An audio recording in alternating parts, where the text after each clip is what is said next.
what you can expect when you're actually buying a home and going through that transaction process here in Vegas. Okay, let's get right into it. The first thing I recommend is always find a trusted real estate professional. Your real estate professional should be well versed in both the buying and the selling side of real estate. Just because they're helping you on the buy side doesn't mean they shouldn't be experienced on the sell side as well, because there's lots of ins and outs on the sell side that they should know when structuring your offer. That offer is more appealing to the seller, but also to help you along the transaction process, because the seller is going to expect certain things along the way, and it's nice to be educated in those things when having to renegotiate your request for repairs, or maybe your appraisal comes back low or high. Your agent should really be educated on both sides. Your agent should also be able to effectively explain the market conditions in the neighborhood of the home you'd like to put an offer in on. This helps on deciding a price to actually offer on the home. And remember, one of the most important parts of deciding on your agent is not just their knowledge, but also to make sure that you actually get along with the person. You're going to be spending a lot of intimate time together and talking about very detailed personal conversations about finances and such. It is really key in the transaction process. Now that you have an agent, the second thing you're going to want to do is find a lender. If you already have a lender, you're going to want to start working with that lender on getting a pre-approval or a pre-qualification. If you don't have a lender, ask your real estate agent if they have a few options that you can interview.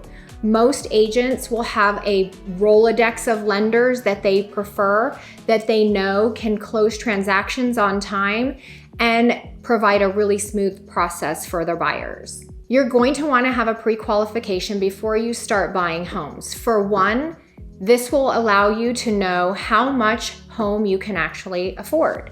And for two, most homes now don't want buyers just traipsing through for showings. So a lot of them will ask for either proof of funds or a pre-qual or pre-approval letter. This will allow you to be able to get into those homes to even see them. As you can see, pre-approval or pre-qualification is super important in the buying process. If you do happen to have an agent that will start working with you before you do get the pre-approval or the pre-qualification, beware, because if you do find that home that you want to put an offer in on, you're going to have to get one of those letters to go alongside your offer. And this sometimes can take up to a week. So in waiting for that letter to come in, you might actually lose the house that you have interest in or have fallen in love with. While you're working on your loan approval, you can consecutively work on number 3 with your agent, and this is compiling a list of your wants and needs.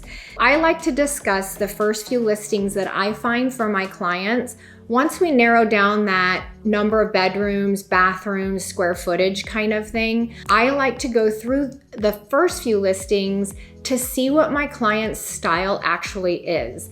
Some people don't want a renovated home. They want to actually do it themselves. Some people like traditional style and some people like contemporary styles. So as I get that feel from each one of my clients, it makes it easier for me to show you homes that I know or that I might get early information on one coming in on the market, so that I can share those with you, and I know that you actually will like those. Going over those first few listings with each of my clients is really important to our search process. It just makes it go a lot smoother and easier in the long run. By now, you should have your pre-approval in hand and you should be ready to go shopping. But I don't want you to forget one of the most important things, because while your loan process is progressing, your lender's going to be requiring certain documents from you, and time is of the essence in this. So be sure to be checking back. Just because you don't hear from them doesn't necessarily mean everything is okay. But if you have a great agent, he or she will be reminding you of this along the way. By the way, if you're new to my channel, my name is Lisa Lopez and I'm a real estate consultant in the Las Vegas area. I specialize in luxury real estate and have a passion in helping busy families just like you achieve the American dream of homeownership through my personalized concierge approach to real estate. Subscribe to my channel for more videos about Las Vegas and real estate. Once you find a property, you're ready for step 4, which is to put an offer in. And your agent is going to be very valuable in this process. The first thing he or she is going to want to do is pull a comparative data analysis of all the properties that have recently sold in the area. This will help you guys come up with a number together on how much you actually want to write your offer for. It will also help if your agent could talk to the seller's agent to find out if there are some other offers on the table or possible offers that will be coming in, because this is where the specific terms of the offer will come into play. You're going to want to make sure that your agent has felt out where the sellers are on different parts of the contract and the terms that you're going to be offering, because this can really help you, especially if you're in a competitive market or if there's just a really competitive property out there with several offers or even one other offer potentially coming in. So some of those terms that your agent is going to need your help in coming up with is going to be how much earnest money you'd like to put down. Although in Las Vegas, most sellers will put an earnest money deposit request amount. You don't necessarily have to put that amount down, but you might want to put less, or sometimes you want to put more. Some of the other terms would be how many days you need to do your due diligence, how many days it's going to take for your lender to complete the appraisal, and also a full loan approval. So again, having a good agent is really important because your agent is going to want to have conversations with the seller's agent and also your lender, because you don't want to underpromise and have to ask for extensions in the long run. Thankfully, as our market is settling down into a more balanced market, the structure of the terms, although still very important, the weight of them isn't so pressing anymore because we do have a little bit more leeway and less buyer frenzy over one property. So the stress is just a little less. Now we have an accepted offer and step 5 begins, and so does the clock.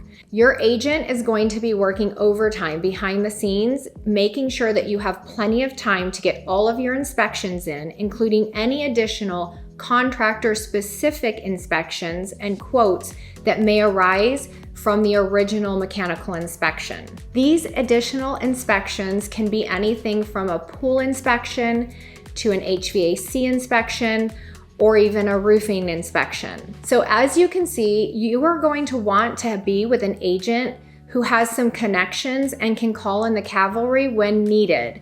These things come up last minute a lot of times, and usually we're working against a 10 to 15 day deadline to make sure all inspections are done and quotes are in so that we can properly ask the sellers for what we're going to need in lieu of repairs or what repairs we're going to be asking for. During this process, we're working against our first deadline contingency known as the due diligence period.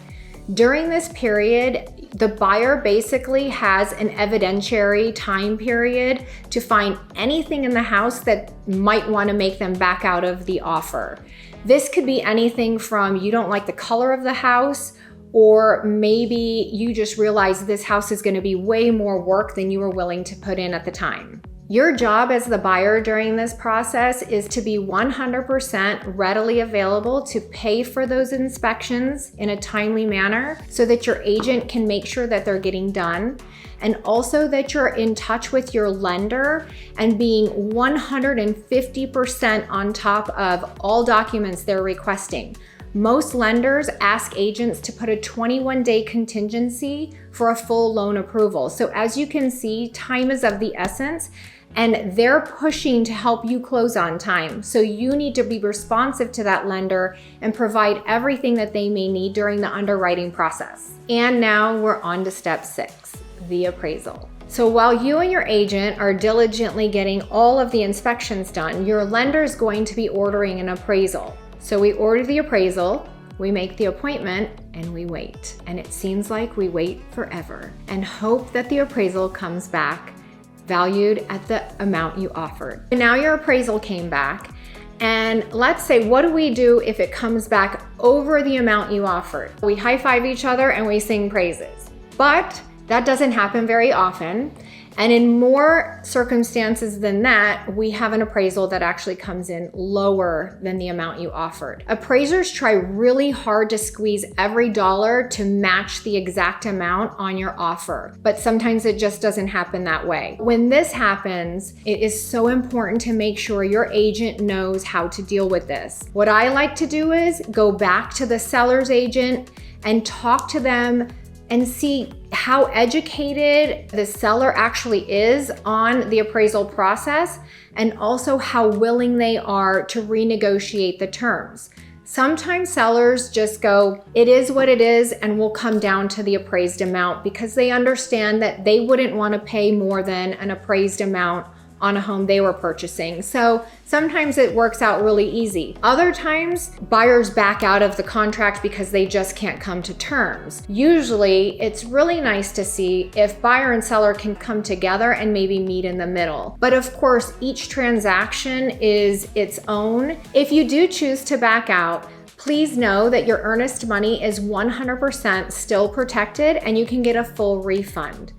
Otherwise, we just change the terms with an addendum and we move forward with the transaction. Step 7, we are at the walkthrough now. So usually about 3 days before closing, your agent should walk you through the house to make sure that all repairs that you've requested have been made. And if you just requested cash in lieu of your repairs, then you want to make sure that the property is still in the same condition that it was when you put the offer in. You don't want to have big holes in the walls or maybe a kitchen fire or something like that take place and you not know about it before you actually sign docs and fund the loan. As soon as your loan docs make it to title, your signing appointment is made and it's time to sign for your house. Once you sign and your loan has funded, it's all sent out to be recorded, and congratulations, you're now a new homeowner. For more videos about Henderson and Las Vegas, be sure to check out my playlist. And don't forget to subscribe to my channel and hit the bell to get notified each time I drop a new video. See you on the next one.